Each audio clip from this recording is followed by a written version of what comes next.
Now let's talk about what is spiritual awakening.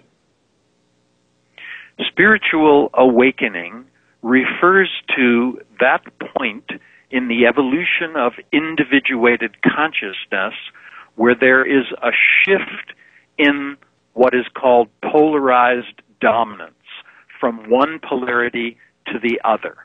And that is a shift from the objective polarity to the subjective polarity in terms of dominance.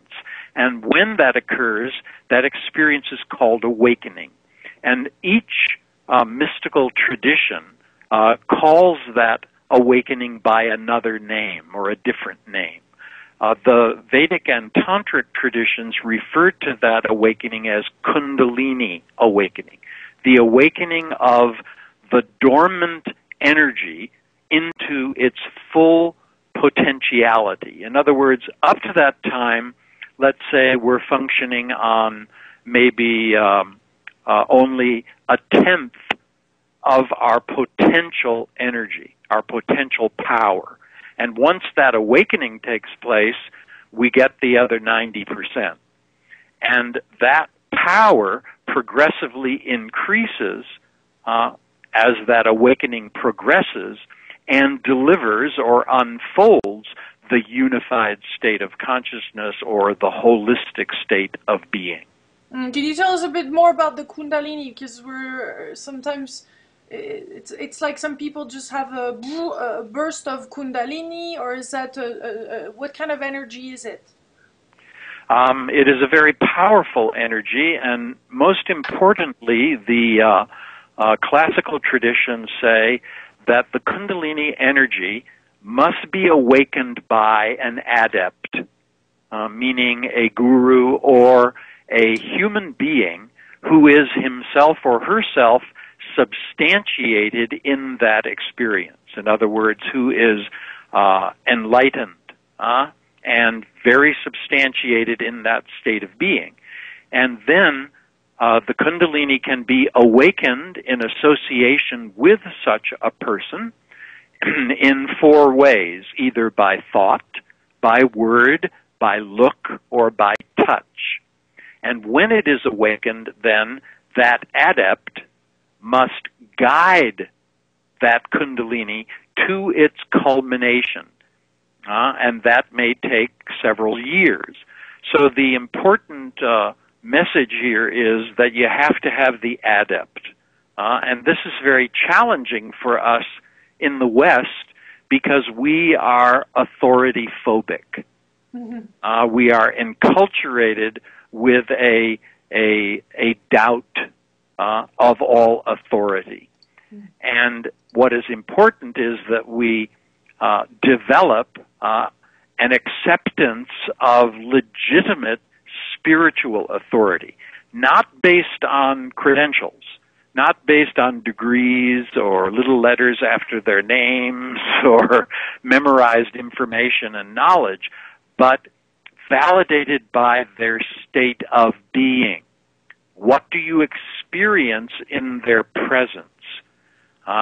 Because in their presence, the amplitude of their power is so great that it entrains you to the same level of experience that they are having. So it is said in the ancient traditions that just in the same way that if you want to experience a suntan, you place yourself in the proximity of the sun. If you want to experience enlightenment, you place yourself in the proximity of an enlightened guru. And then it is as inevitable as the sun and the suntan. This is challenging for us in the West because we're independent. We're very egocentric. We want to do everything ourselves, and we don't want any authorities.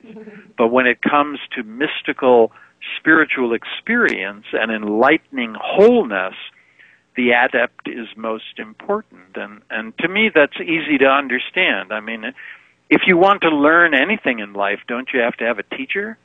I mean, if you want to learn to be a master cook, well, you have to go to cooking school. If you whatever it is. So why, when it comes to the most important thing in life, which is our wholeness, our ultimate fulfillment, wouldn't we understand that we require a teacher? Well, I guess And first of that all, is you have to recognize that that's the most important thing in life. exactly. So these are some of the things Right. that we have to educate in the West. How do we know how our Kundalini is doing and where it's at? Because I guess some of us have it already going on. Yes, you are informed within your own experience. And yet, to have an adept, a teacher, a guide, who is modeling that experience, who is, let's say, several miles down the road ahead of you, is most important, because then you can ask them questions about your experience. They can guide you into what to learn about it, how to flesh out your understanding of it, how to support and nurture that experience. There's a wealth of information about awakening and the subsequent unfoldment of that energy. But if you don't know about it, it doesn't serve you. So the teacher serves that purpose by totally supporting you and guiding you in that experience. Yeah, we do resist that. I can even feel some resisting thoughts myself. Yes.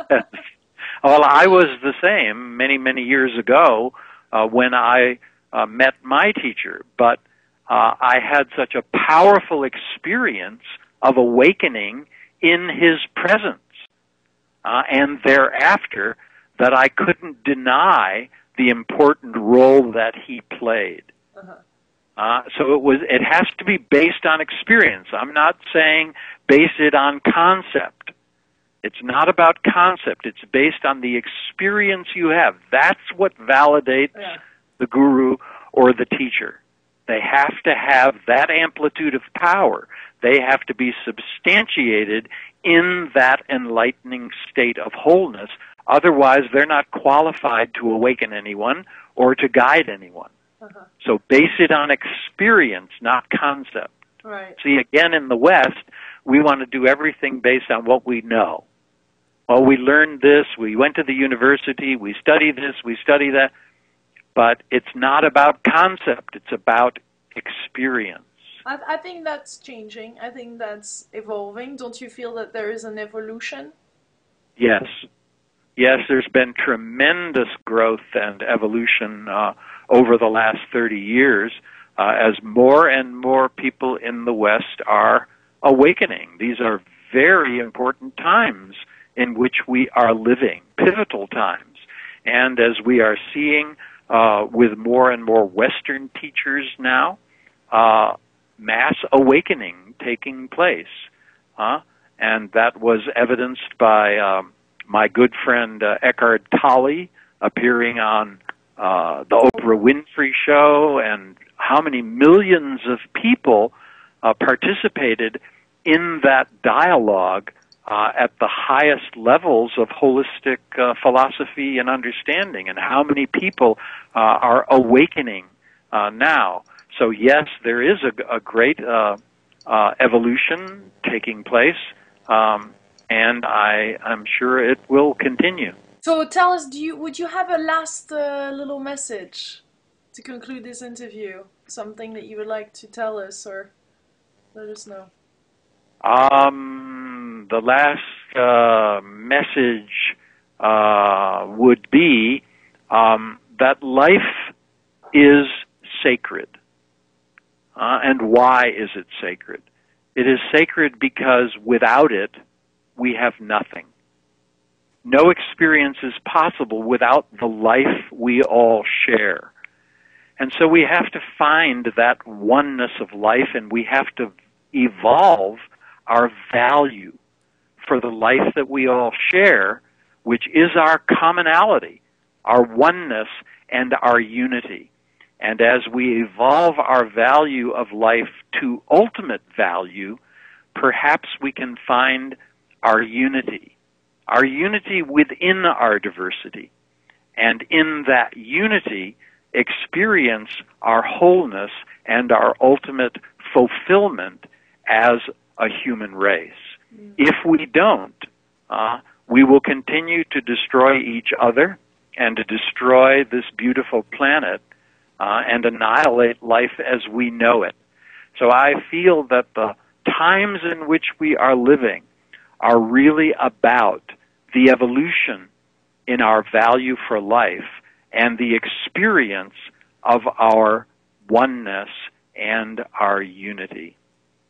And seeing the extraordinary in the ordinary.